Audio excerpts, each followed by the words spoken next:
After 5 years of battling terminal cancer, Hiraku's last flame of life was extinguished, and his soul entered the heavenly realm. Having lived 39 years filled with betrayal and suffering, the god of the world apologized for accidentally giving him such a horrible life. So to make up for his blunder, the god will give him a second life with a healthy body, and promises to grant him any wish. The only thing Hiraku's ever desired was to be reborn as a farmer in a secluded area. Wanting to aid him in his journey, God gave him the most overpowered tool in this universe, the almighty farming tool. With a single tap, his flame burns brightly once more, and Hiraku wakes up in the middle of a forest. As he moves his body for the first time in years, he realizes that this is everything he's ever wished for. And with the almighty farming tool appearing in his hand, he begins using his new body to mend the ground. While cultivating the field, he notices that he never feels tired using the tool. Still, he needed to find a nice area for his farm, so he searched the entire forest until he found a giant tree to call home. There were no rivers or ponds anywhere in the forest, so to quench his thirst, Hiraku decided to dig a well for some water. His almighty farming tool transformed into a shovel, and allowed him to dig deep into the earth until a puddle of water started forming. With a source of water secured, he began clearing the land until he found a tree that was blocking him from cultivating. With the knowledge of his previous life, he tried cutting it down strategically, but with a single slash of his almighty axe, the tree fell down instantly, and he ran before it crushed him. Now that he's gotten his first oak log, he turned it into 4 oak planks using his mallet. After converting all the logs into planks with his crafting table, the sun began setting and he panicked to try and get some fire. But without any firewood, he spent the entire night carving a hole into the giant tree. At first, he thought he could have just built a dirt shack, but remembered that Newton invented gravity in this world, so he didn't want to bury himself alive. The next morning, he gathered firewood and started his first fire to avoid the same mistake. It's been more than a day of clearing all the trees in the distance, but Hiraku hasn't been tired or hungry once. This was the power of his almighty tool, and just as he was about to continue clearing the forest, a monster rabbit rushed towards him, but with his mighty stick, he ended it instantly. While eating the skewers, he feels guilty for ending the rabbit, but wishes he had a hoe to eat the food with. Sorry, I meant he wishes he had a hoe to make food with. After eating the food, it had to come out some way, so Hiraku created an innovative toilet along with shelter for privacy. With everything finally settled, he began cultivating the land and spent the rest of the day wondering what vegetables he should plant first. By the time he was finished, it was already late, so he decided to explore for seeds the next day. But in the morning, the land already had plants sprouting. It made no sense how plants could grow from nothing, and Hiraku thought that this was a side effect from his farming tool. Regardless of how they appeared, he began creating a fence to protect them from the zombies at night, and dug out a mound to keep all the creepers out. The process took a few days, but after finally finishing the perimeter, Hiraku noticed the plants have been growing at an incredible speed. With all the spare wood, he decided to create a small log house and used his carpenting skills to create a nice roof, increasing his civilization level. After a few more days of expanding his farm, Hiraku saw a couple of wolves who were very injured, so he tried bringing them inside. With the leftover meat from the giant boar he defeated, Hiraku fed them, but noticed one of them was pregnant. As a child, his sole wish was to have a dog, so he wished for them to keep him company. But the female started going into labor, trying to give them protection. He brought them into the log house and created a fire to keep them warm when the sun set. After a long sleepless night, Hiraku came to see 4 little puppies feeding. To celebrate her healthy birth, he gave them the tastiest meat he'd gathered. A while passed and the dogs stuck around inside his hut, so Hiraku decided to build a new house right next to them. By the time the puppies started running around, his plants were ready for harvest, and he noticed that tomatoes were the first ones to finally produce fruit. He offered some of them to his dogs, and named the male Kuro, and the female Yuki. After a few weeks, Hiraku learned all the secrets behind his almighty farming tool. While thinking about potatoes, the almighty tool planted potato seeds through magic, so he used this trick to create all the foods he's ever wanted.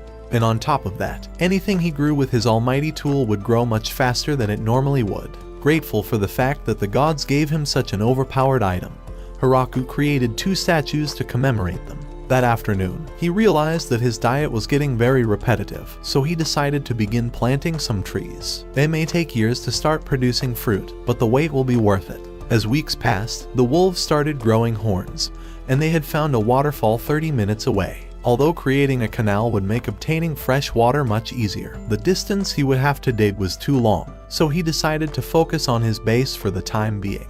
The farm was growing steadily, and he had begun adding a variety of plants like wheat and sugarcane to sustain him. But while months of progress passed, Hiraku began losing track of days and the winter was fast approaching. There's no chance he could continue farming in this state, and the pelt from the giant rabbits smelled awful as it began rotting. To prepare for the winter, he began gathering food and firewood, but one day, Kuro brought him over to meet a giant spider. With the silk from its tail, it was able to produce a handkerchief with detailed embroidery. It became the new citizen in his small farm, and produced all the textiles in exchange for some potatoes. Whether he needed a coat for the winter, a bed stuffed with leaves, or curtains to block out the cold wind, the spider, Zabuton, produced everything he ever needed. His small hut was slowly starting to become more civilized, and so winter finally arrived. With the fireplace he had built, he was able to survive the harsh cold nights. Still, regardless of whether he was surviving, he was starting to get awfully lonely, worrying that he would forget how to talk to someone. When the long winter passed and spring finally came, the wolf children had grown and decided to leave the nest. But a few days later, they came back with partners. One of them even beat up a lackey wolf and won the girl over like a gigachat. But they weren't the only ones with surprises, because the spider came back with her own children. All of their families were getting bigger, so Hiraku began farming so he can feed them. But as he farmed, the spider began sounding the alarm. Hiro ran towards the source along with Hiraku, and in the middle of the forest, they found a silver-haired girl crying. All of the animals were apprehensive and she tried asking him for help, so Hiraku approached her. But as he tried to cover her, he fell for her trap, and the girl jumped towards him to take a bite of his neck, transforming into a plot-filled vampire. The wolves attacked her right away and began destroying her, causing her to transform back into her little form. He wondered if she was his enemy, but the girl said the reason she had to suck his blood was to recover her energy before withering away. Feeling bad for how hard his dogs had beaten her up, he offered her a bite of his neck, and she began sucking his she began sucking his blood. She transformed back into a bigger version of herself, but Hiraku remembered her being taller and having more plot, so he told her to hurry the up and suck more of his blood so he can see her giant plot again. After sucking all of his bodily fluid, Hiraku showed her around his farm. It was her first time seeing these abnormal fruits, and when she took a bite of them, she thought they were delicious. He was glad someone was enjoying his food, because for the first time, he'd found a person he could enjoy spending time with in this lonely world. Back at his house, he's realized that today has been full of surprises, and wonders if something like this would ever happen again. Her name was Lululasi, and she asked him if she can come to visit him in the future. But he had a different request, and asked her if she would stay with him here forever. He doesn't want it to be just a one-night stand because her pussy hit different, and Lu thinks that he's trying to propose to her. He doesn't want to let this chance go away and doesn't care if she's a vampire. He doesn't know how many more years he can handle being alone. She tells him that it's just so sudden because she wasn't expecting a marriage proposal, but Hiraku realizes that she misunderstood what he actually meant. After understanding that he was actually proposing, he decided to double down, begging her to marry him. Lu smiles at him, saying that she wants to stay with him forever. He drags her to bed for another one-night stand. The next day, he used the long stick on his hoe to cultivate babies with his new hoe. They sit next to each other and stare at the trees growing, but the spider begins ringing the alarm again. Hiraku runs over and wonders why he's feeling deja vu. He frees the angel girl and thinks that this story is about to get real interesting with all the plot development. Lu tries sneaking away, but the angel girl has finally found her and is ready to come drag her away, so the dogs eat her out. What do you mean by that?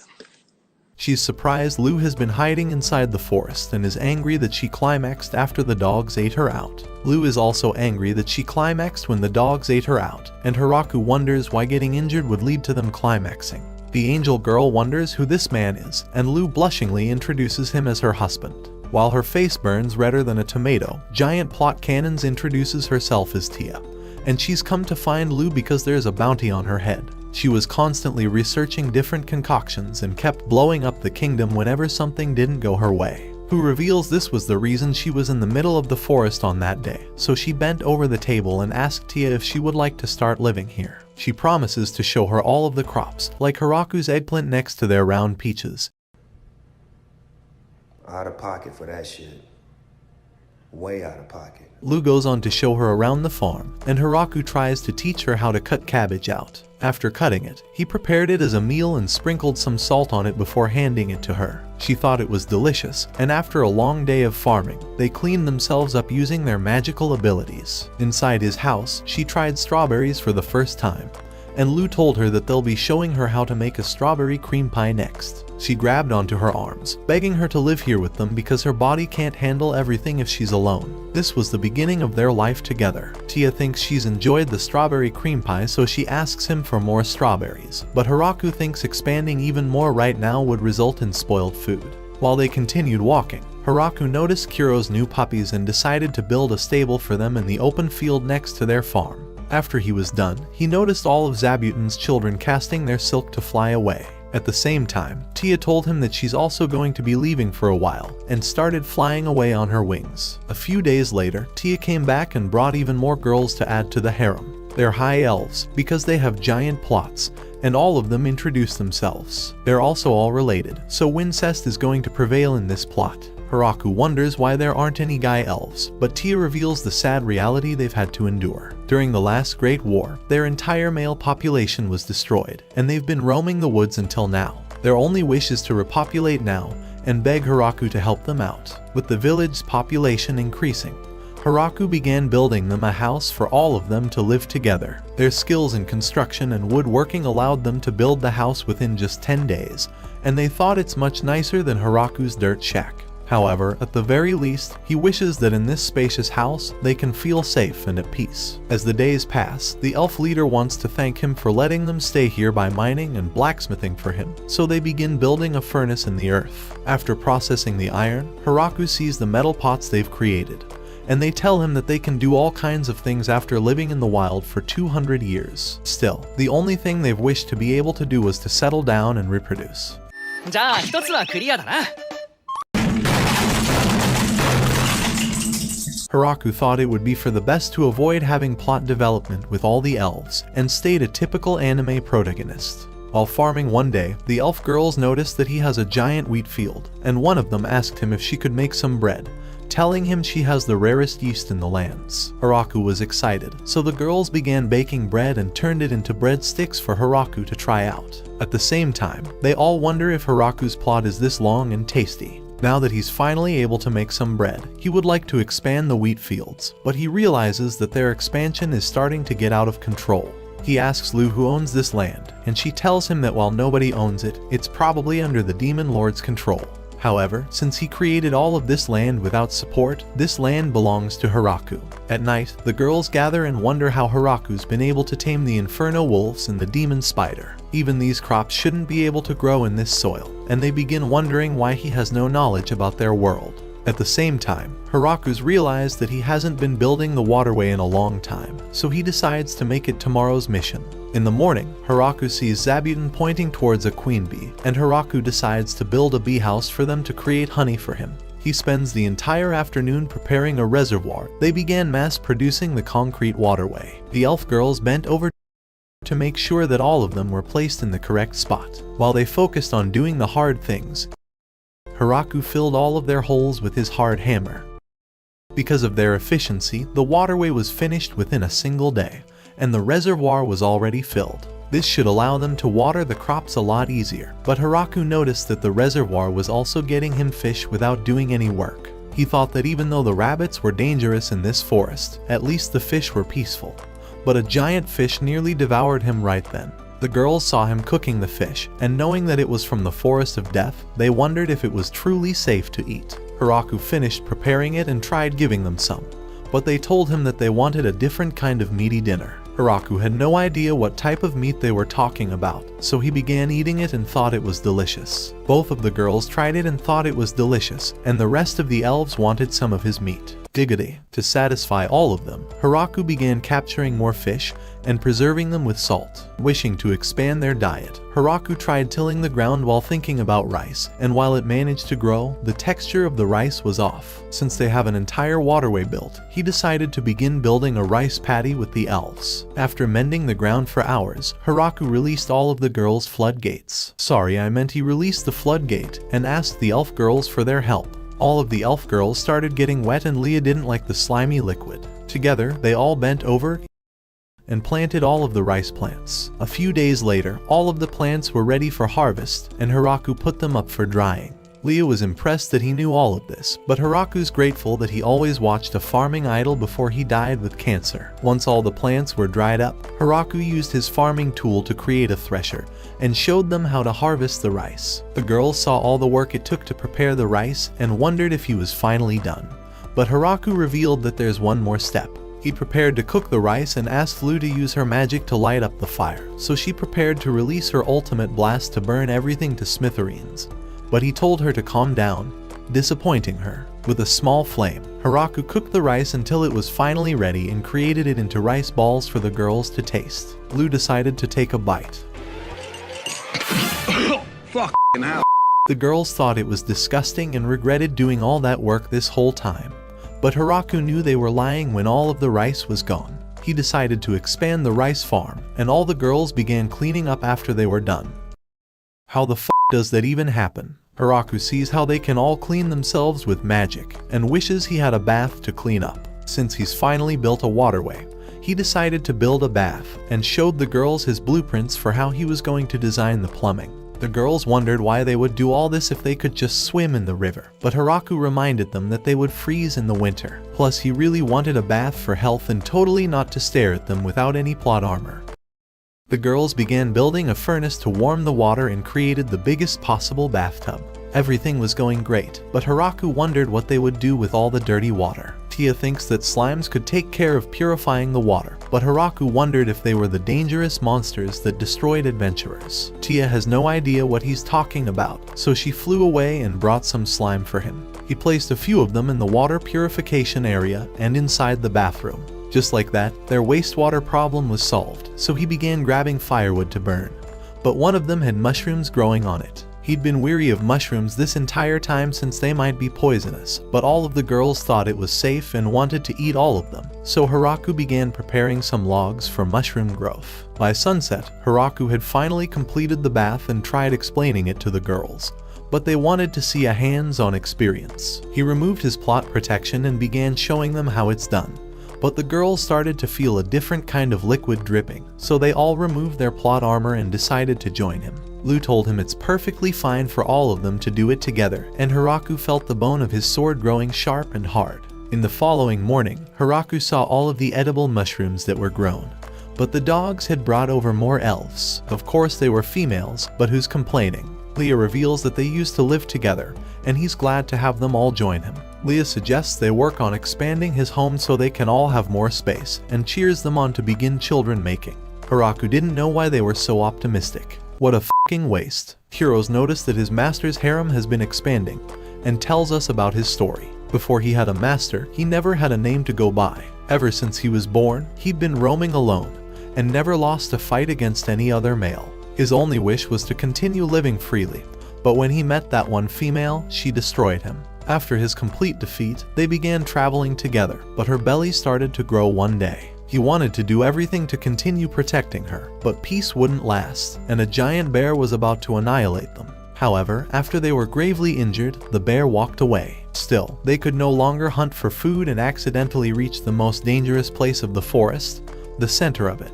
They saw a human walking around without a care in the world, but Kuro noticed the tool in his hand and felt the limitless power coming from it. They had already made peace with their lives being over, but he began taking care of them. And Kuro noticed the food was made of a gate boar, impressing him that he was able to defeat such a strong monster. After their children were born, they decided that Hiraku would become their master, and enjoyed all of the food he prepared for them. Before long, their children grew up into a big family, and they noticed how Hiraku's harem was also growing. But he still had a single concern. Their master hasn't discovered that they are the legendary infernal wolves, but Kuro thinks that it's fine anyway. He's grateful that his life has led him to such a great life with him. After a few weeks, the new large house was completed, and Hiraku remembered all the digging and wood cutting it took to prepare this house. Even though he knew it would be this big, he never imagined how nice it would look on the inside. They showed him the nice room they've created for him, and opposite his main room was the large dining room. In the back was the kitchen, and on the sides were even more stoves for big meals. Finally, the cellar was big enough to store a lot of food and firewood for the winter. On the second floor, the girls saw their rooms and were glad they each had individual space for themselves. But Hiraku noticed one of the rooms had a giant bolt locking it. Yes! Yes! Yes! Yes! 見なかったことにした。 No! No! No! In addition to his god statues, Hiraku created some dog statues to decorate the entrance of his house, and thought it was shaping really nicely. Inside his new house, Hiraku's gathered all the ingredients for a new recipe. The girls wonder what he's going to be cooking, and he reveals that it's a food called curry. The girls wish they didn't have to taste another one of his shitty meals and would rather be cooked in the pot instead. He went out to harvest some spice for his curry, and the girls realized they've never seen these plants before. This was another power of Hiraku's almighty farming tool. With it, he can grow plants that are really sensitive in any climate. For the spices, he's going to need to cumin tea. Sorry, I meant he needed cumin, and he sees that the flower has already bloomed. As for the next plant, he needed turmeric, and with the girls' magic, they dried out all of the spices. Finally, he needed coriander and cilantro. The dogs wanted a taste too, but when they smelt the cilantro, they ran away in fear. After gathering a little more black pepper and cayenne, Hiraku was finally ready to start cooking, but noticed that the girls had gotten bored with his ugly ass and left. At the kitchen, he wondered if Leah was going to be the only one helping him, and Leah told him that her plot's better than the other girls anyway. He ignored her attempts and started preparing the meal. They cooked the meat and tried seasoning it, but Hiraku realized he's been missing something this entire time. It's naan, and he's angry that he managed to forget all about it. They began rolling out the bread together, and after they cooked a mountain of it, his meal was finally finished cooking. All of the girls gathered to try out his curry and thought it looked like shit, but he encouraged them to try it out. Lou and Tia took a bite.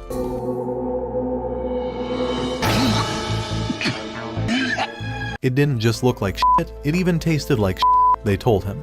But they all ran to get seconds, so Hiraku wondered why all of them ate it until they were full. He wondered if they were just messing with him, but what he didn't know is that they were all pretending to like it because they needed a different kind of meat. The winter was finally drawing near, and since they will be spending most of their time indoors, Hiraku spent weeks gathering as much firewood as possible. When it gets cold, Zabuton hibernates at the top of the tree, so Hiraku handed him some potatoes and got extra blankets for the winter. Leah was bent over as always. He saw the other girls piercing a needle through the hole of his meat. Don't search that up. Hiro and the other dogs won't be able to hunt well, so they're doing all they can to eat Tia's pink meaty flaps out. With all other bases covered for the winter, he wondered how to preserve the vegetables, so he created a box that will be covered with a blanket and will allow for the snow to act as a freezer. Even with all his genius tactics, he wishes he could use magic, if even just once. At night, Lou tries teaching him how to use an ignition spell and explains that it's natural he can't summon a difficult golem on the first try. Hearing this, he thinks she's amazing for being able to summon multiple golems at once, but Lou tells him that her plot is better than Tia's. Hiraku thinks all of them are amazing for using magic while he can't do anything but gardening.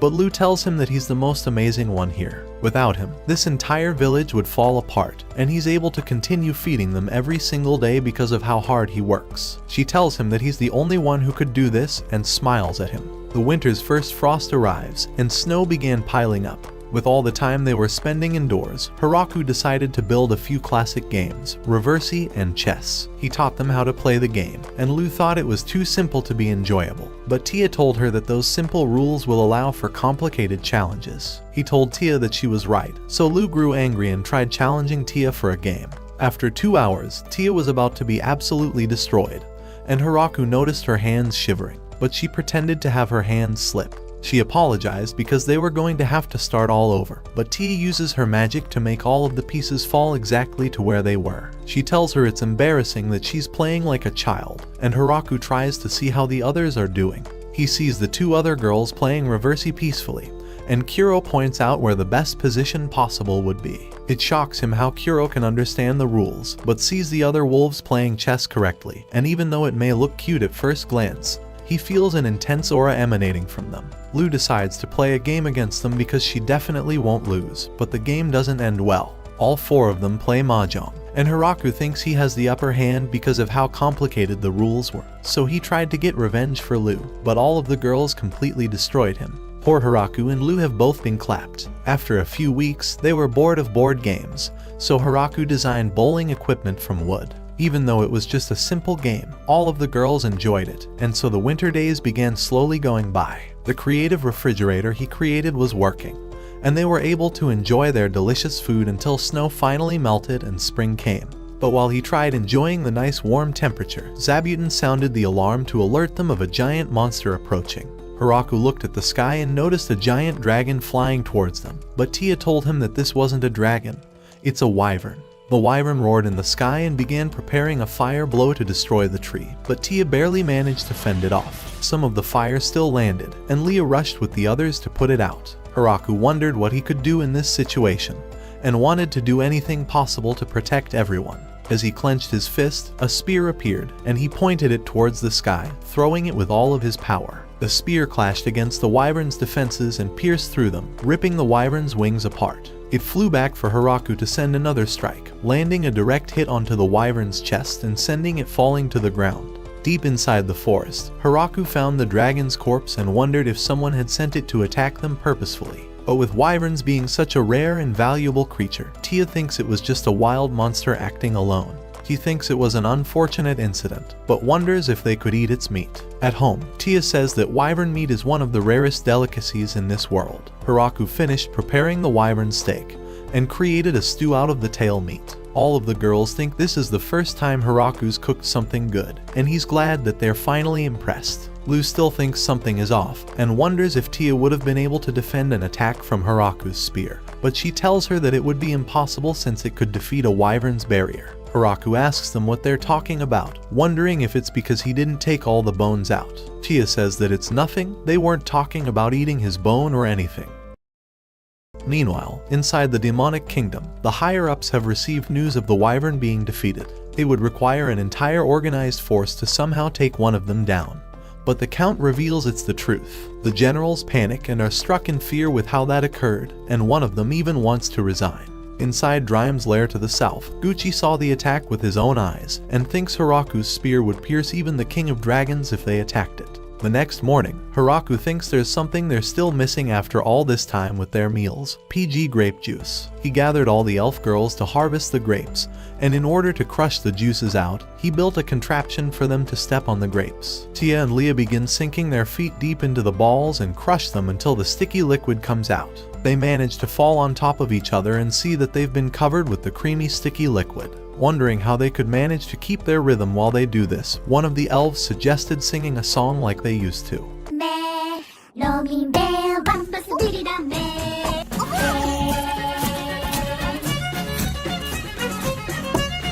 The juices begin coming out, and Tia tells Lu to join in with them along with Hiraku. They spend the entire day juicing out the grapes, and they've left yeast on top of the barrels so that it could begin fermenting.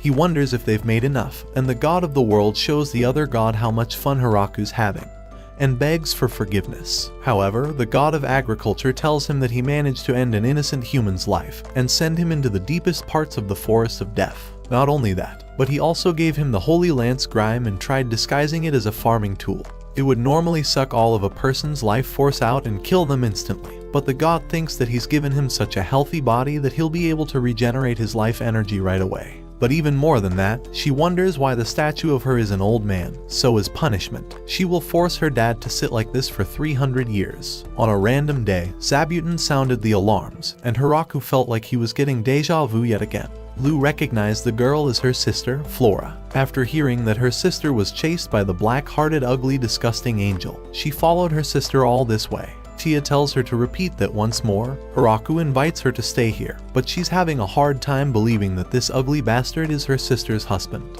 Hiro warns her to be respectful, and she tells her that he's the master of all these infernal wolves and even took down a wyvern. This is the first time Hiraku's heard that they were infernal wolves, and wonders what the inferno part means. Hiro goes on to show off his abilities, letting him know he's the best pet. As an apology for having the wolves eat her out like the other girls, Hiraku's prepared her a nice meaty dinner, but she loves the soft white liquidy stuff. He tells her that it's just tofu made with some soy sauce that was made from fermentation. but she has no idea what any of those words mean. It's become clear to Hiraku that they have no idea that there are microorganisms that cause fermentation in this world, so Flora tries to research it and thinks this would solve a lot of problems. After staying for a few days, Flora decided to leave and came back a month later. Along with her, she's brought an entire army of maids, and they tell Hiraku to use them however they want. That's not fair! That's not fair! Tia notices that she's the only one who hasn't brought a lot of her own kind. In order to stay competitive, she went flying off and returned that night with 3 other angels and an entire fleet of lizardmen. Along with all of the new citizens, she's brought chickens, and Hiraku is glad to see this place getting more civilized. The maids belong to a race of ogres, and they help do all the chores. However, he noticed that none of them know how to cook any food, so he began teaching them how to prepare many different kinds of meals. Seeing the nice food, the maids began experimenting with the meat to prepare the best meals possible. On the other hand, Tia's 3 angels began patrolling the forest to keep them safe, and the lizardmen began taking care of the hard labor to speed up construction. Their leader had a scarf so the villagers could tell them apart, and Hiraku noticed that this place is starting to grow exponentially. Speaking of the devil, Ria comes in and tells him she's brought the rest of the elves that were roaming the forest. The f***ing cuck wonders where any of the men are, but she tells him that they conveniently all died in the forest, but it's okay, because they can start making more men now. うまくいくといいな。やはり方法は聞かないでおく。復権派の仲間に、ダイナに、クルーガーに。A few days later, Hiraku asked all of the representatives to gather and apologize for calling them all of a sudden. Since this place has been growing and a lot more people are moving, it's starting to become like a village, so he wanted some help coming up with a name. One of the maids suggests naming it after the forest, but with the name Forest of Death, Hiraku thinks it would sound like a ghost town. Zabuton pointed towards the door and Hiraku opened it, seeing the giant tree at the center of it. It was then that he named this village the Great Tree Village. That night, all of the citizens celebrated naming their village, and hosted a party and opened the first barrel of. All of the girls chanted the word mayor, and Lou told him that he's the only one for this job. This night was the beginning of their new life as citizens of the Great Tree Village, and all of them enjoyed it by drinking the PG grape juice. Tia was wasted and begged him to sit next to her. She asked him why he was sitting alone, but he told her he was so happy that it felt like a dream. But it's not a dream, Tia told him, and they're going to live together like this their entire life. She tells him to raise a toast to their new village, and Lou wants a toast too. Hiraku wonders how many years it's been since he's found happiness, and thinks he's going to give it a shot as mayor. By the time summer arrived, the number of residents had increased once again. Eventually, a representative from the demonic kingdom appeared and introduced himself as Beezle, offering Hiraku a bottle along with a message from the demon lord. He wanted to discuss the status of the settlement here, so Hiraku wondered if they were trying to get him to pay taxes or kick him out. He wondered if he should ask Lou or Tia for advice, but Lou winked at him to handle it on his own. Hiraku built up courage and informed the messenger that he will gladly pay taxes, saying that he will be paying only 10%.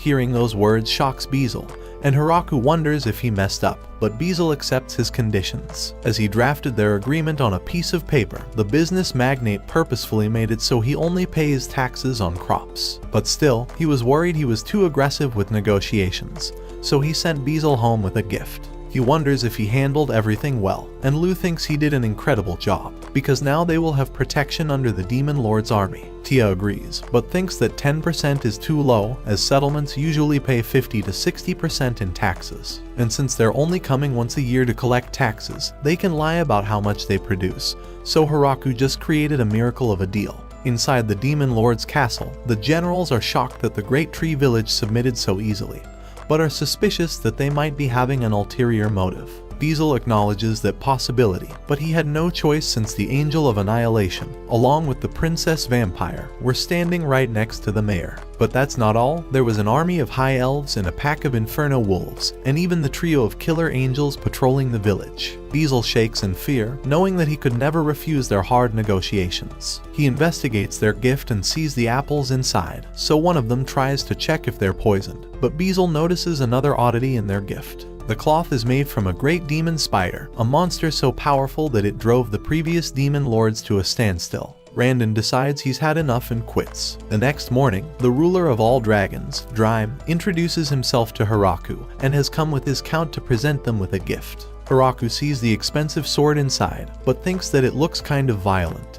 Regardless, he thanks the man and asks him what brought them here today. The man explains that Drime's lair is directly south of their village, so they consider them to be neighbors and have come here to offer a formal greeting.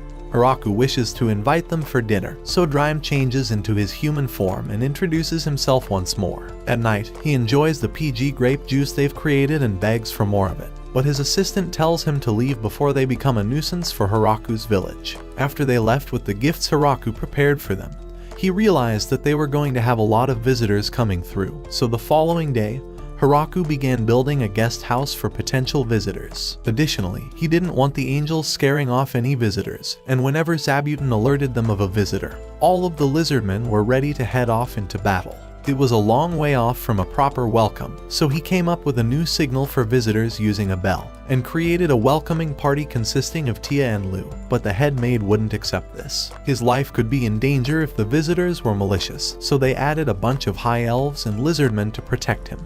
And for the visitors that stayed overnight, Hiraku asked Flora to watch over them since she could go for several nights without sleep. As soon as all the preparations were ready, a new group of visitors had arrived from the Howling Village. They wanted to establish trade relations, so Lu decided to take care of this and welcome them to their village. She asked them if this was their entire group, and their leader claimed that it was all of them. After hearing that, Lu told him that she will be treating the others as enemies, and the men straggling in the forest began screaming. Their leader apologized that some of them were straggling, and Lu told him that it's dangerous having people separated, so they should behave themselves while staying here. After the guests spent the day inside the guest house, Lu locked their door for the night, and Hiraku wondered why they're treating them like prisoners. Tia asks him if he hasn't noticed it yet. Every visitor has always brought a form of gift when coming except for them, so that, along with their troops lurking in the forest, is the reason for lowering their hospitality. The following morning, Hiraku wonders why they're not serving them PG grape juice, but the head maid tells him that this is the difference in treatment for the guests who brought the swords and those who didn't. He wishes they could at least give them more food, but the maid gives him a cold glare. While they ate, Tia and Lu tell him to cast off his sympathy because these people claim to have came here on important negotiations, but they've yet to discuss anything. Even then, everyone was against offering them any wine, but Hiraku still forced them to put wine on the table. While trying to start a conversation with them, Hiraku discovered that they were from a village that made its living from hunting or mining, so naturally, they needed to trade with their neighbors. But with the recent conflict that's prevented them from trading, they've come to the Great Tree Village to open trade negotiations. One of them is glad that they stopped hiding because they wouldn't have been able to enjoy this meal, and Tia slyly asks him why they were hiding. The man tells her that if anything bad were to happen, someone needed to run back and tell the rest of their village. After seeing how she skillfully extracted information out of that man, Hiraku wanted to extract milk out of her plot. Eventually, the leader began negotiating their trade agreement. With neither of them having any currency, they want to be able to trade physical goods. However, since their village is quite a distance away, and the Great Tree Village happens to be in one of the most dangerous places, they ask Hiraku if they would be the ones to come to the village. With such a vast distance to cover, Hiraku considers having Kuro and the other wolves bring the goods on a carriage, so he agrees and asks them what they've brought to trade for today. The man shows him the silverware and glasswork they produce from the ores, and Hiraku thinks that their goods would greatly increase their quality of life. In exchange, they want to trade for food goods, so Hiraku gladly agrees. This was the beginning of their trade relationship, and before they were about to leave, the leader apologized for not bringing a gift when visiting.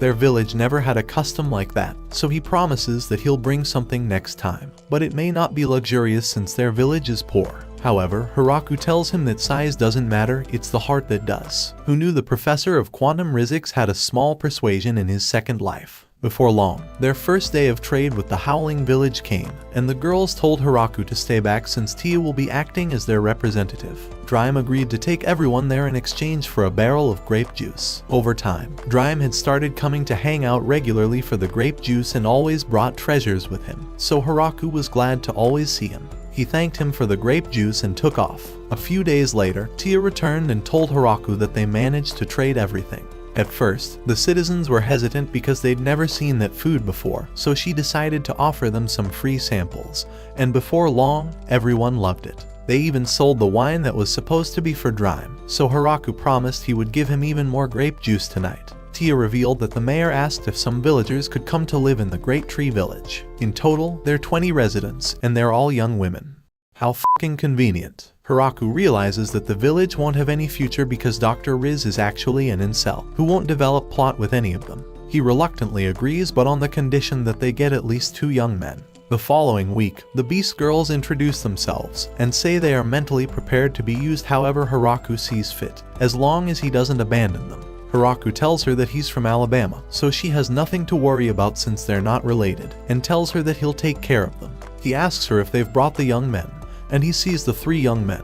This wasn't what he was hoping for, but prays that they will save this village in the future. After a while of living with all the new residents, Hiraku notices how everyone can use magic, even the little slimes. He tries not to worry about the impossible and focuses on farming, but an earthquake shakes the ground, and one of the angels comes to inform him that a bloody viper and a grappler bear are fighting. She warns him that it might start affecting the village, but as she flew him to the site of the battle, he wondered how they would taste. He sees their giant size and asks her to fly him towards them as fast as possible. She rushes him forward, and with a single slash, he eliminates both of them. All the killer angels are surprised he managed to eliminate these legendary beasts with a single strike.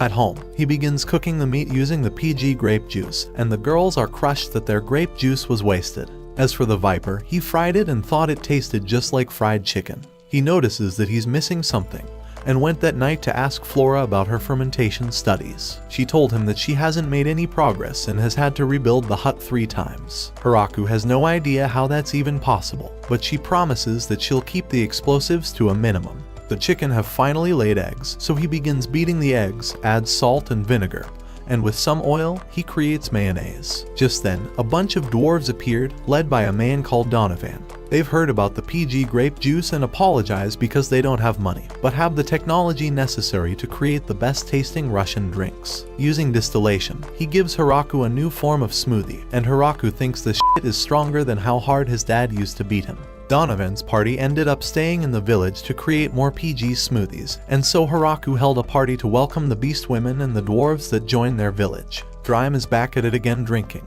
and Lou is glad that he's single-handedly making their village rich. His assistant ties him up and drags him away, and the dwarf thanks him for taking them in.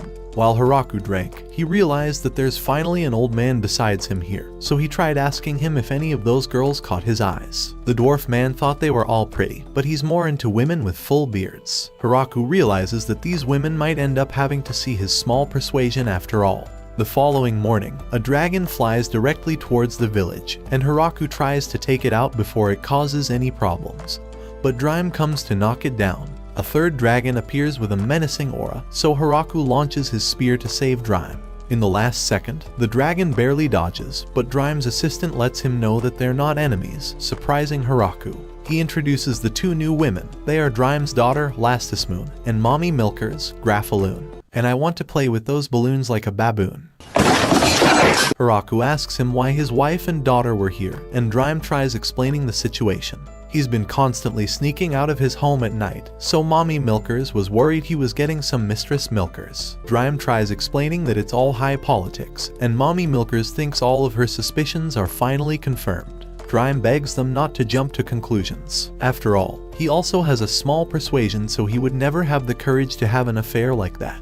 Hiraku apologizes for making the situation worse, but Drime says it's not his fault and tells them to apologize. Lastismoon apologizes for nearly burning this village, and Mommy Milkers apologizes for nearly burning him to a crisp after he pointed his spear at her daughter. Hiraku is glad that everything worked out in the end, and after he left, Drime asked his wife if she understands what he's been doing this entire time. Despite their lack of numbers, Hiraku's spear alone can overthrow their entire kingdom. Mommy Milkers wouldn't have been able to dodge the spear if it wasn't for Zabuton, an old friend of hers. She tells Lasty that she will be giving her a very important job. She will be living in this village for a while. They can't ignore this kind of power, so she hopes that she will at least make sure that his power will never be turned against them. Drime asks her if she's sure about this, but Mommy Milkers thinks this is the best outcome for Lasty. Hiraku gladly welcomes her to the village, but quickly realizes that she's too powerful, and even her sneezes blow away all her progress. He wonders what dragons can be useful for, so Tia reminds him that dragons like Drime tend to be really wise and knowledgeable, so Haraku thinks she would be good for diplomatic relationships. The next time Beezle visited them, he saw Lasti and instantly recognized her. She was the infamous crazy dragon of destruction.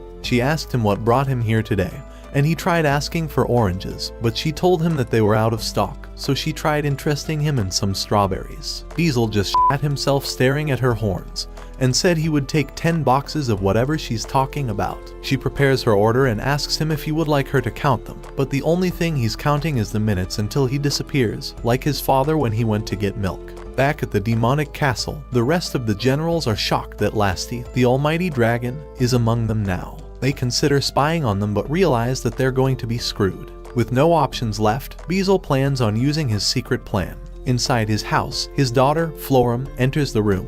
He tells her that she will be living amongst them and investigating their military strength. She tells him that she will definitely succeed and teleports to their village. At the entrance, Lasti introduces herself, but Florum already knows how powerful she is. As she walked around the village, Florum noticed that there were many different species: lizardmen, ogres, beastmen, and even dwarfs. Inside their headquarters, she notices the vampire princess is living there, and the angel of annihilation is leading the trio of execution angels. They even have high elves, the ones who kidnap men and prey among them. With them around, there's already almost no chance of their military winning. However, after seeing the inferno wolves and demon spiders packed together, all of the confidence has left her body. Using the chart she's developed, the mayor is the only one left, and he must be more powerful than all of them. She wonders just how powerful this man could be, but sees Haraku walking by and wonders why such a weak person lives in this village. He asks her if she's lost, but she tells him that she doesn't need a weak human worrying about her. Back at the village, Lasti tells her that she just met the mayor. He may be a human, but he can defeat her mother. Florum is shocked because she was extremely rude to him. As days passed with her living amongst them, Haraku noticed that she was getting closer to Lasti, but wondered why she was so awkward around him. One day, the slimes began multiplying in number, and eventually one of them began devouring all of their grape juice. All the girls were ready to execute the slime, and they began the first trial and found it to be guilty. Haraku felt bad for the slime, so he tried letting it off and it began popping up during their feasts. After all, one cute slime shouldn't be a problem. Autumn came around, and while Haraku was enjoying all the food, he wished he could eat some seafood along with the meal. Florum tells him that if he wants ocean access, he has 100 girls ready to open up their floodgates and offer their fish-smelling pussy.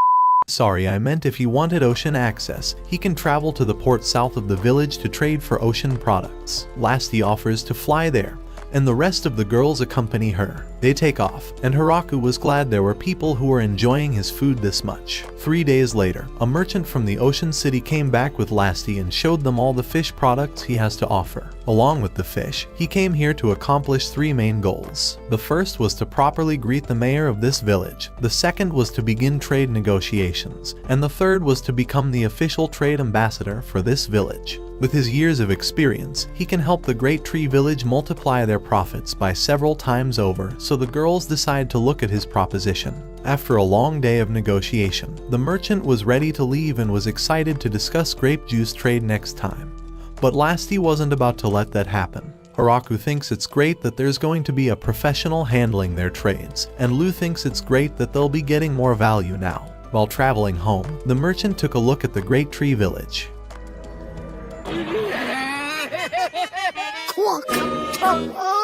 When the girls first arrived at Michael's office, he nearly kicked them out because he didn't have any time to deal with them. But his merchant intuition gave him a strange feeling that he can't ignore this. He saw Florum was among one of the girls, and knew his head would have went rolling if he ignored her. He wonders who the other girl was, and she introduces herself as Lastus Moon, the crazy dragon. With the two of them being as prominent and as dangerous as they are, the risks might be outweighing the benefits of trading with them. But he couldn't ignore them. They bring him to the goods they've brought, and he sees the lizardmen, thinking he's about to enter some outrageous talks. After uncovering the cloth, he sees the rare fruit that have been circling the kingdom and knows that each of them can fetch several silver coins. The amount of profits he could make outweigh the risks, and he begins discussing the ocean goods he can supply to them. This is his once-in-a-lifetime chance, so he asks them where they will be delivering the goods to. Their village is in the Forest of Death, and Lasti will give him a ride. He contemplates whether his life is worth the money, and along the way, He meets the 3 great dragons and the angels of annihilation along with her army. At least the mayor looked normal, he thought. But the vampire princess showed herself, and when Lasty screamed at him for wanting the grape juice, he lost every shred of confidence he had left. While he managed to survive and make the greatest deal of his life, his old body can no longer handle this. At night, Hiraku prepares the new seafood that he's collected and gives it to all the girls. The following morning, another dragon appeared, and he wondered what this dragon was doing. It launched a fireball deep into the forest, signaling that it wanted to fight Hiraku. He prepared his spear and missed his throw, but it was all a trap to trick the dragon in order to defeat it. Inside the forest, he sees another nut job and wonders why she was trying to burn the forest. Drime flies in and tells him to wait, trying to explain the situation. Her name is Harukan, and she's Drime's older sister. She tries telling him that it's his fault for trying to marry off Lasty. Hiraku wonders what they mean, and Harukan says that Drime wanted to marry her off to the mayor, but Drime thinks it was just the grape juice causing him to say those things. After finding out that her niece was getting married, she wanted to come and find out how strong the mayor truly was. After all, she finds it unfair that a girl that's 900 years younger than her is getting married first, and wants Hiraku to squeeze her plot already, so Hiraku squeezes her head and tells her to get on her knees. Sorry, I meant he makes her play with his log. Sorry, I meant he nearly penetrated her body with his spear. Sorry, I meant. You know what? Never mind. Just spam the comments by saying rip the slime. I can't stop crying. The fake fans will never expect it. While they ate the good dinner he created, Harukan wanted to play the mahjong game, but wanted to bet something on the line, without any physical goods to bet. Hiraku wondered if they would just play some plot removal mahjong, and all of them got excited to play his game. After a few rounds of plot armor removal, Hiraku found himself in a very awkward situation. With his supreme knowledge, the legend thought this game would have been easy all this time, but he was already on his last piece of clothing.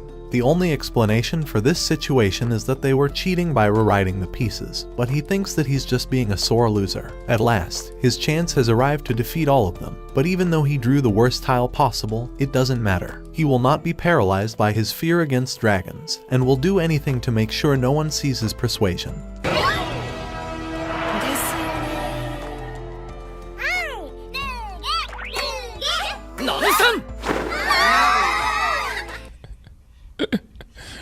Sensational. Beezle informs the rest of the generals that the ancient dragon Harem has also gathered at the Great Tree Village. The demon lord sighs and asks Beezle an important question. He asks him what he should do about his daughter who's been in a bad mood all day. The general thinks he needs to mobilize the army immediately, but Randon's already put in his 2 weeks' notice. After attacking the Great Tree Village, Harem became a teacher. She was very skilled at everything she did, but complained about doing every little thing. Because of her laziness, Hiraku began forcing her to dig holes and filling them back in, and after boring her to death, she decided that becoming a teacher was the only thing that she could do. The next day, 3 hot Lamia girls begged Hiraku to save them. Their dungeon in the forest had been invaded by Kuro's grandchildren, which caused them to flee their homes. Since they traveled all this way to beg for his help, Florum told Hiraku to try and help, so in the end, they traded Lamia's precious gems in exchange for their crops, and promised to protect their homes in the future. Finally, Hiraku wanted to request one more thing.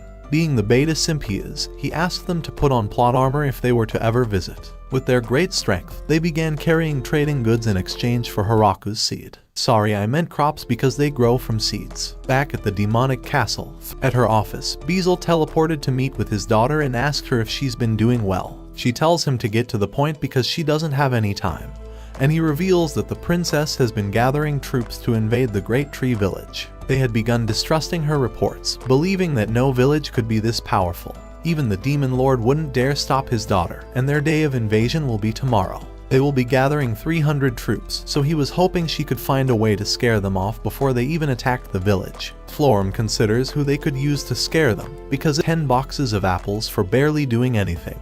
At the village, Florum introduces the 3 girls from the Demon Kingdom, saying that they want to work to death, but then corrects herself and says they're here to work like their life. Florum reassures him that they're just emo. Their leader introduces herself as Yuri, and Florum explains that there's no need to treat her with care, and to just use her as secret. This means that Yuri will no longer be given special treatment, and she thinks she'll be fine with this new life. After showing them around the village, her transformation magic hasn't been working all day, but thinks it must be that she's sick. After playing with the beast kids for weeks, Yuri had to leave the village before her father got concerned, so she bid the other girls farewell before leaving. Inside the castle, the demon lord confronts Beazle and tells him that his daughter has been different ever since she came to interest in diplomacy and politics. Upon hearing those words, the demon lord realizes she might have met a man, and thinks that he will tear the entire nation apart until he finds him. A short while after Yuri left, they began winter preparations, and Hiraku was shocked to see the amazing harvest they had.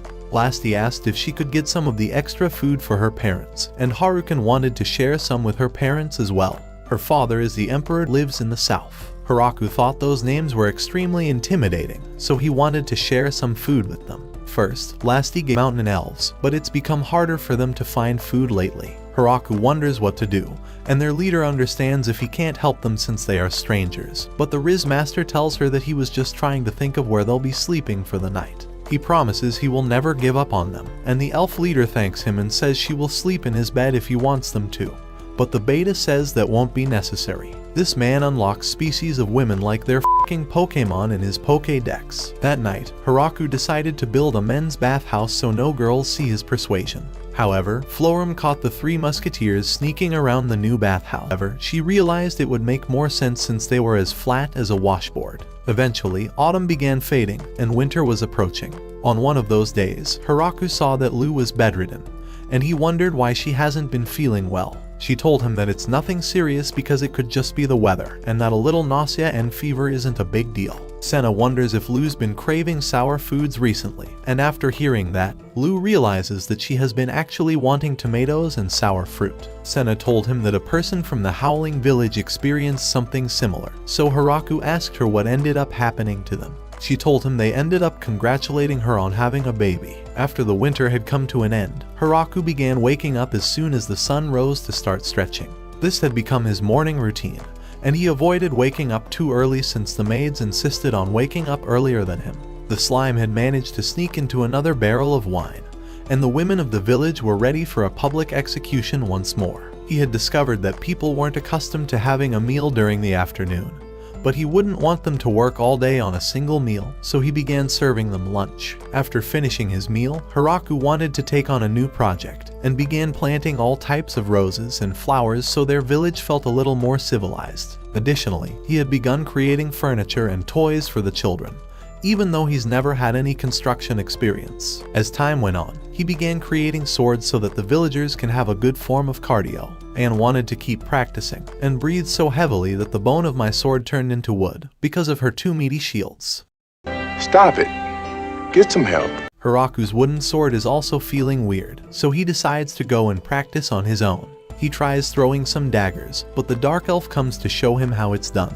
However, he knows that those small little persuasions can't compare to his large spear. The dark elf says she wants to feel his other spear penetrating her, but Hiraku knows that he's only using this spear to overcompensate for something. After a long day of farming, he bathed alone and tried relaxing at night, but always feels a presence looming over him. All of the girls were spying on him like it's mission impossible, but the only thing he finds impossible is losing his virginity. He screams for help to uncover their locations, and while he's glad that he has people watching over him, he will make sure to seal up those hidden doors tomorrow. The following morning, Senna came to tell him there's a strange man in their village. Next to the great tree, he sees a man bent over and wonders how he was able to make it past all of the angels and even Zabuton. Lu sees the man and recognizes him as the progenitor. Inside their guest house, he congratulates her on having a natural baby, as it's one of the rarest occurrences for vampires in this world. Hiraku thinks this is all great, but still doesn't understand why he was ready to be speared earlier, so the progenitor claims he was drawn by the statues. He's one of the only beings who has lived for over 4,000 years and remembers meeting God just before he was born,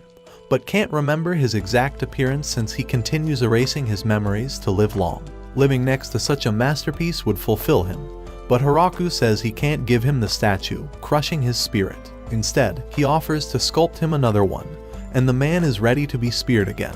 Before leaving, he asked Hiraku how much this statue would cost, but Hiraku told him that God isn't something he can sell, so the progenitor promised to find a way of compensating him. Inside the great cathedral, the priest welcomed him back after his 50-year-old departure, and the progenitor places that statue inside the best part of the temple. Since Hiraku refused to take a payment, he sent the fanciest piano in his nation as a gift. The girls thought that learning how to play the piano would impress the Riz god.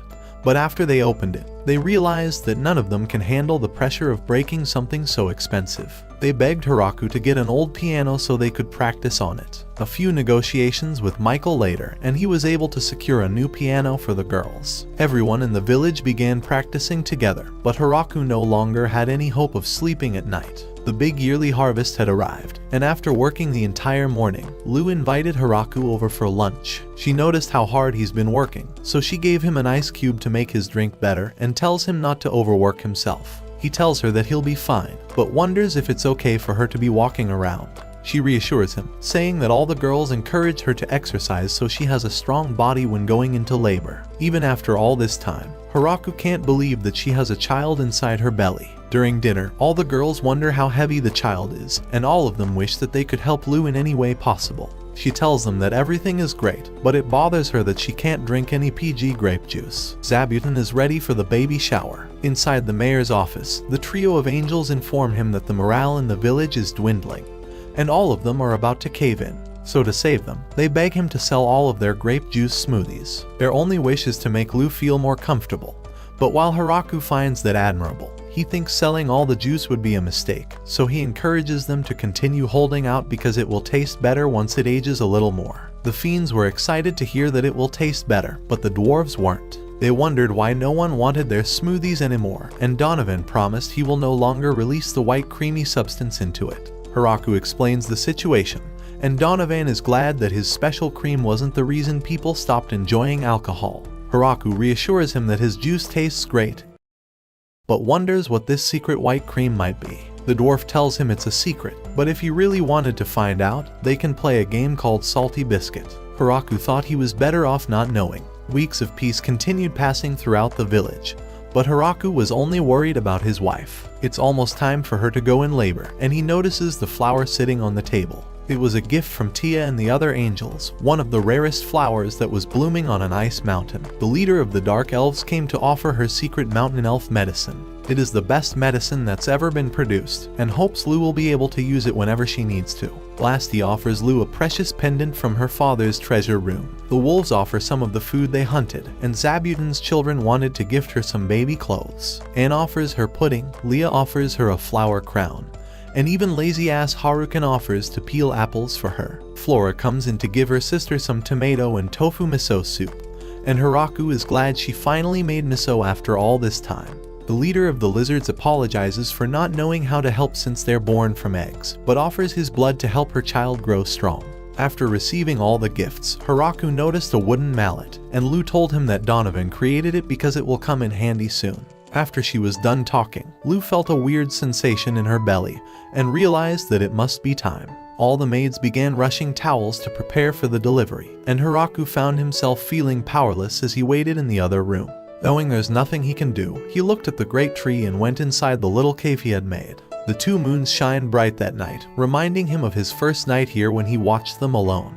He had wanted to live away from everyone in absolute isolation, but now that everyone's here, he was sure this was the life he wanted. Time passed by like a blur, and he felt like he had no memories of what happened after that night. He walked in a haze towards Lu and laid eyes on her child. She told him to come and hold him, so Hiraku tried to carefully grab him to his chest. As he held him and saw his smile, it all became real to him. He had truly become a father. Back in his original world, he was suffering from an illness, so his only hope is that his son will never experience that pain. He tells his son to grow strong for him, but Lu grabs his hand, saying that they're going to raise him to be strong. They decided to name their son Alfred, and while he was half vampire, he looked just like a normal human. This was the place where he started alone, and was glad that everyone has joined him and continued supporting him throughout this time. Remembering all the gifts they brought for him, he wanted to find a way to thank them for their kindness, so he gathered all the leaders of the village together. They wondered why they were here, so Hiraku went on to show them a reward medal that he's created for them. This was his way of thanking all the people who have been here to build the village. He notices that this is awfully similar to money, and Hiraku explains that his hope is to eventually develop a currency for this village. Right now, all the harvested food is given to him, and he has to be in charge of distributing it to everyone. This would also solve the problem of people's bias towards certain fruit by creating a value for them based on currency. Hiraku wanted to start out by offering these vouchers as a gift that could be exchanged for anything. To each villager, Hiraku handed them a medal, and gave Kuro and Zabuton's families 30 coins each. On top of that, he created all of the coins by hand to ensure none of them were counterfeited.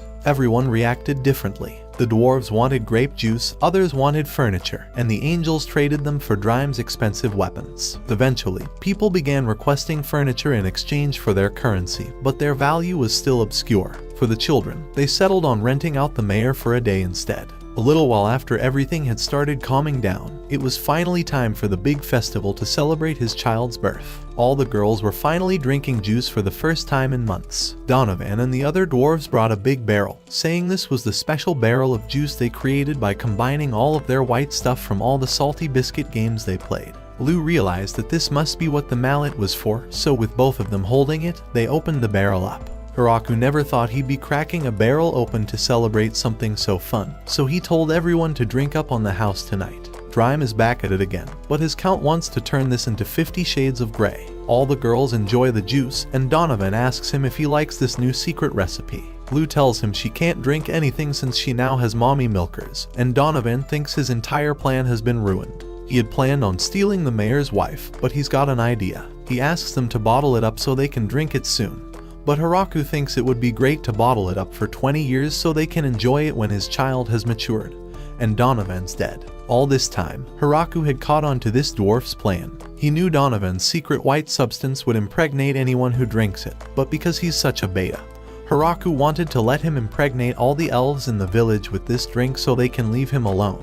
Donovan realizes he's screwed and runs to tell everyone to stop drinking.